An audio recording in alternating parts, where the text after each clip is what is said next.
thanks to Mike and all the team at Dash for inviting me, and also Lois and all the team at LADA.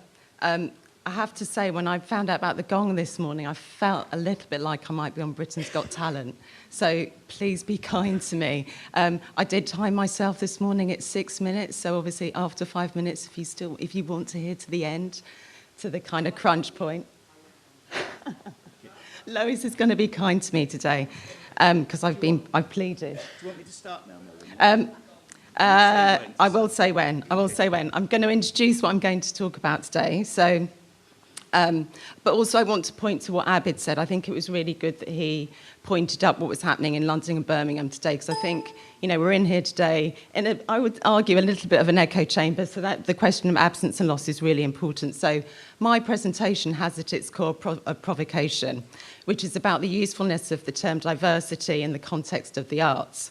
At the same time, I want to echo the plea of writer Jean Fisher to attend to the work before us. So by showing a selection of slides illustrating Iniva's work of artists spanning over 20 years. And also I want to kind of be mindful of what Francis said about unpicking the value system. So I took up my position as director of Iniva in late 2015. And around that time, I encountered a TED talk by the writer Chimamanda Adichie, where she warns of the danger of a single story, a story which flattens experience and presents stereotypes which don't complete the picture of the world. The idea of the single story became my reference point when I started thinking about Iniva, what it had been in the past and what it could be in the future. Iniva works against the idea of a single story to present an artistic programme that reflects on the social and political impact of globalisation. In developing a new vision for Iniva, I understood that the incipient Iniva could not be disentangled from the Iniva established in 1994, working as an agency or a gallery without walls. The difference now, and the thing which I believe makes us unique as a visual arts organisation, is the vastly expanded Stuart Hall Library, a significant specialist arts collection that anchors us to a physical and intellectual space, giving much context to our work.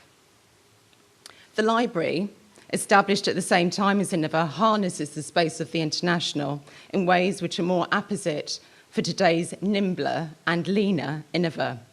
The thing that gets me out of bed every morning has been wanting to affirm the importance of artists and the crucial role that Iniva plays in the development of their practices, now, in the past, and in the future. We've worked with some incredible artists over the past year alone: Keith Piper, Sonia Boyce, Harold Offe, Alias Syed, Ting Ting Cheng, Eduardo Padilla, and you can see some of their work behind me, and the ways in which they confound the shorthandedness of the term diversity. Established by Arts Council England after a concerted campaign by black artists for greater representation in the mainstream visual arts, Iniva has grown up through Britain's shifting political landscape, from the new Labour agenda of the new millennium to the present Tory programme of austerity and cuts.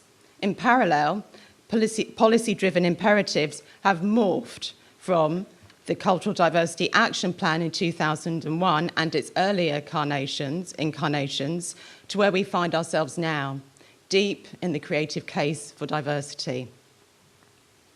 In my time as Iniva's director, I've had colleagues sidle up to me and ask if we still need Iniva, if our mission is still relevant, the assumption being that the art world is properly international now, and equally, we're sorted on the diversity front. Obviously, as Francis says, the Tate, one of the largest contemporary visual arts institutions and modern art institutions, recognise that's not the case. In some corners, it's been suggested that the Iniva project, whatever static venture that is, has failed, or in contrast, that the job has been well and truly done.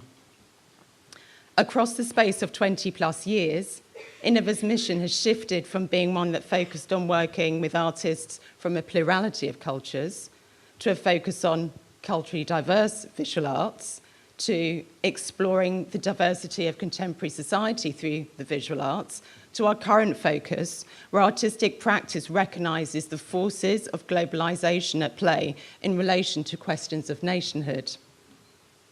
The newly refreshed mission statement underpins our ambition to challenge conventional notions of diversity and difference. I believe Iniva's changing mission has been necessarily shape-shifting in an attempt to relieve itself of the burden of translating what diversity in the visual arts should be. Academic Sarat Maharaj, a former board member of Iniva, makes the argument cogently, so I'm going to borrow his words. In the political sense, he writes, I understand the untranslatable to mean that which resists translation, in the sense that it refuses the state's ability to translate and slot a person into a set category of difference. When a government attempts to fix a person into a difference box and then treats him or her according to a policy or programme of diversity, I call this pigeonholing multicultural managerialism. In light of my concern about managerialism and fixing of difference, I have tried to explore beyond the linguistic model to understand the untranslatable, not simply as a place of resistance or turbulence, but as one of elusive liquidity, as a matter of passages rather than stoppages. Like the danger of a single story, the word diversity, in the context of the arts, denies the possibility of complexity, of untranslatability. The elements, I believe, which can propel the practice of art making into spaces of adventure and curiosity. For example, as many of us know, identities have become more complex and less easily understood, yet conversely, these seemingly emergent identities bring a new, more sophisticated understanding to 21st century lived experience. With the opportunity to reflect, refresh and renew, I believe Iniva is needed now more than ever. As a sector, we also need to refresh and renew our vocabulary.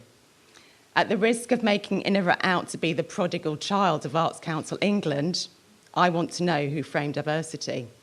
Imagine diversity, like some discredited felon pleading its innocence, hoping for probation and even absolution. We need to investigate for ourselves what diversity means to us. Thank you.